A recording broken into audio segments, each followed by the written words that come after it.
बोलिए श्री लक्ष्मी नारायण भगवान की जय, श्री सच्चिदानंद भगवान की जय।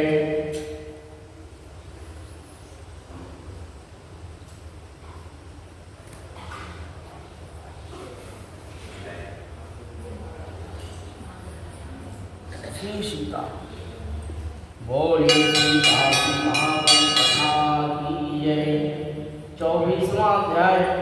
राजा विष्णु ने देव ऋषि श्री नारद जी से पूछा कि हे नारद जी, आपने तुलसी के इतिहास, व्रत और महात्मा के बारे में कहा है और अब यह बताने की कृपा करें कि क्या इस कार्तिक मास में क्या भी देवताओं का पूजन होता है, या भी मुझे समझा करके देखिए।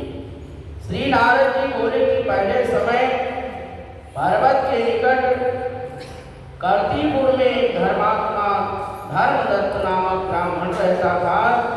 वह भगवान विष्णु के सब व्रत करता था और 8 पहर उनकी भक्ति में तत्लीन रहता था।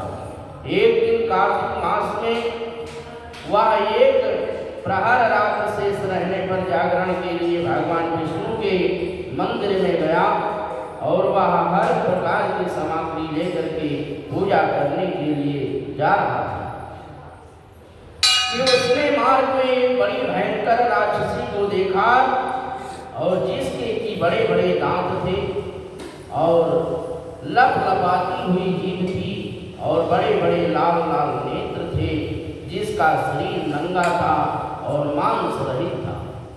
उस भयंकर राक्षसी को देख करके धर्मदत्त बुरी तरह से कांपने लगा और कुछ उपाय न देख करके उसने पूजा वाली थाली और जल का लोटा था और उस राक्षसी पर फेंक दिया, क्योंकि उसने भगवत नाम का जप करते हुए वह सामग्री और जल का लोटा जिसमें कि तुलसी दल पड़ा हुआ था।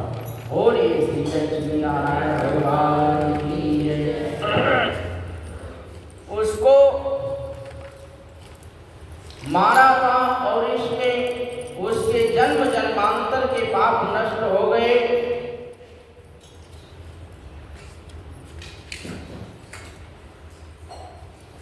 और उसे अपना पूर्व जन्म स्मरण हो आया और वह हाथ जोड़ करके धर्मदत्त के चरणों में गिर पड़ी और उसने कहा कि हे विप्र, मैं पूर्व जन्म के कर्मों का फल से इस अवस्था को प्राप्त हुई हूँ।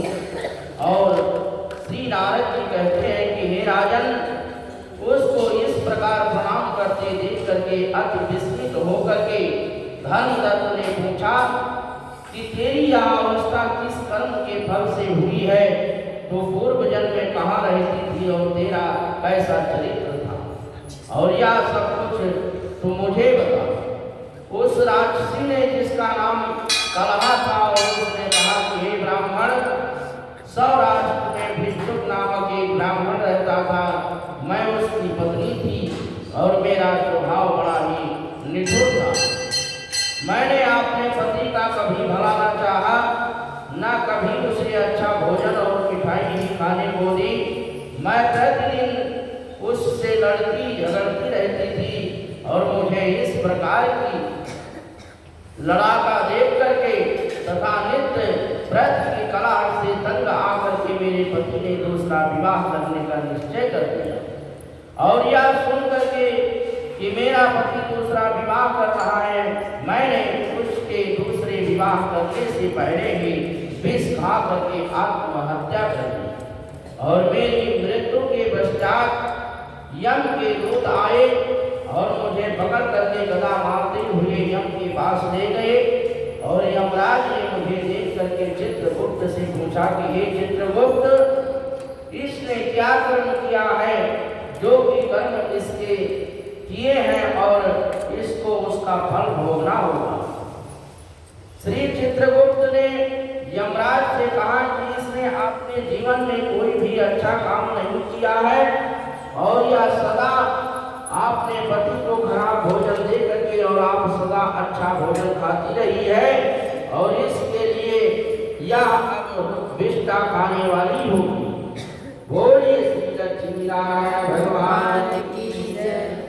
और अब सुकरी का जन्म किसको दिया जाए, जो कि यहाँ पाप के बर्तन में भोजन करती रही थी, इसलिए यह अपने बच्चों को खाने वाली बिल्ली, और इसने चूंकि आपने पति पर क्रोध करके आत्मघात किया है, इसलिए यह प्रेत योनि में जाएगी। और अब आप इसे अपने दूतों द्वारा मरुस्थल में भेज दीजिए। बोलिए श्री हरि भगवान की जय। वहाँ पर वह बहुत दिनों तक प्रेत योनि में रह करके फिरे, यहाँ अपनी तीनों योनियों को भोगे।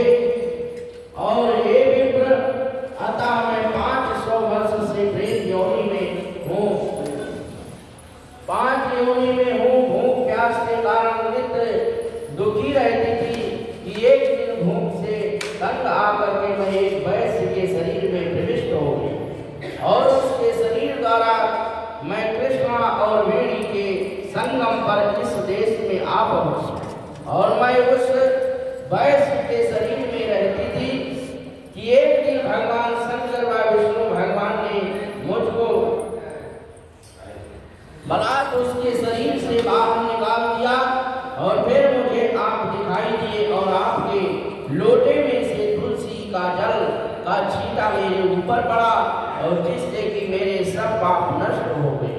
बोलिए श्री लक्ष्मी नारायण भगवान की जय। हे त्रिलोक, अब आप यह मुझे बतलाइए कि आगे होने वाली तीनों योनियों और इस प्रेत देह से मेरी मुक्ति किस तरह होगी।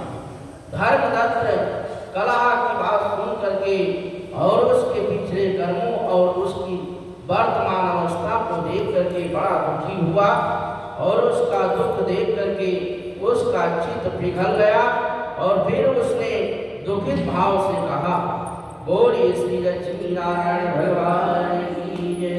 श्रीमन नारायण